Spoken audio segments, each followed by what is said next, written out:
भर में आपने जो मूव्स देखी गैप अप के बाद बाजार ने उन्हें पूरी तरह सस्टेन किया और इनफैक्ट उस तेजी को बढ़ाया भी। हम खुले ही बड़े गैप के साथ थे, लगभग 42,000 के तो पार ही खुला था बैंक भी, और निफ्टी भी आपको लगभग 18,270 के आसपास तो खुला था। वहां से और तेजी बढ़ी और इस गैप अप में जिन स्टॉक्स का बड़ा कंट्रीब्यूशन था वो स्पेसेस थे, मेजरली आईटी और बैंक्स का कंट्रीब्यूशन रहा। और दिन भर में जो मूव हमने एचडीएफसी ट्विंस में देखी, एमएससीआई इंक्लूजन की बात हो रही है, इनकी प्रोपोर्शन भी बढ़ेगी और बड़ा खतरा ये है कि अब शायद एफआई की जो सेलिंग है वो इन स्टॉक्स में नहीं आएगी, क्योंकि अभी एमएसआई इंक्लूजन की इनकी पोजीशन भी जो परसेंटेज है वो भी बढ़ गई है।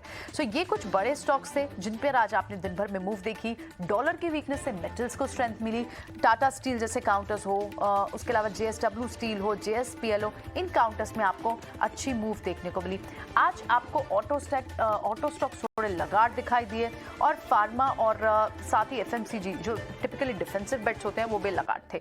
तो आज मेजरली जो आपको सबसे एक्टिव ट्रेडेड सेक्टर दिखा वो टेक्नोलॉजी दिखा। ऑटो सेक्टर में तो इनफैक्ट अब आपको शॉर्ट बिल्टअप दिख रहे हैं। स्टॉक्स लाइक इन्फोसिस, चाहे लार्ज कैप हो, मिड कैप हो, एफएनओ में भी आप स्टॉक्स बात करें तो मेजरली आपको नौकरी जैसे counter, FSL, Coforge, Mindtree, LTI, Infosys, इनमें बड़ी मूव देखने को मिले। और दूसरे जो स्टॉक्स थे उसमें बैंक्स में एचडीएफसी ट्विंस जैसे काउंटर्स देखने को मिले।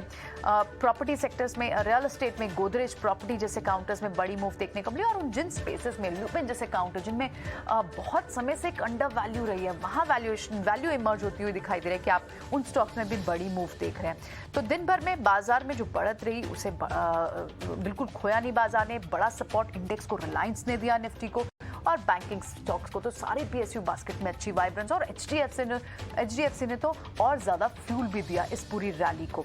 इसके अलावा जो बड़ी पॉकेट्स थी नंबर्स के बाद के आप रिएक्शन देख रहे थे, उनमें आज अशोक लेलैंड जैसे काउंटर्स थे। हालांकि स्टॉक में ज्यादा मूवमेंट नहीं आई पर कमेंट्री अच्छी थी। फुटवेयर स्टॉक्स में लिबर्टी जैसे स्टॉक्स थे जिनमें अच्छी मूव देखने को मिली। स्पेसेस में आप कैपिटल गुड्स के पूरे स्पेस को अच्छा देखेंगे, रियल एस्टेट स्पेस को आप स्ट्रॉन्ग देखेंगे, और साथ ही आपको कुछ और स्टॉक्स लाइक जहां पर प्लेटफॉर्म ट्रेडिंग और न्यू एज स्टॉक्स जिन्हें कहते हैं, नाइका जैसे स्टॉक्स हो, जोमैटो जैसे स्टॉक्स हो, नंबर्स के बाद वहां पर एक स्ट्रॉन्ग मूव देखने को मिली।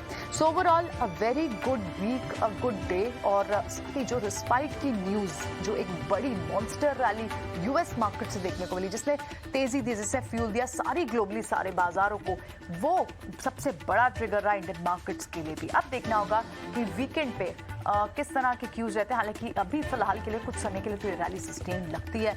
तो let's dance till the party is on. इसी नोट पर शो को फिलहाल यही समेटते हैं। हमारे दोनों एक्सपर्ट्स का बहुत बहुत शुक्रिया। राजेश, आदित्य, आपने आज स्टॉक रिकमेंडेशन हमारे व्यूज के लिए शेयर की, बहुत बहुत शुक्रिया आपका। चलिए मुझे दीजिए इजाजत, सोमवार को ओपनिंग शो में फिर होगी आप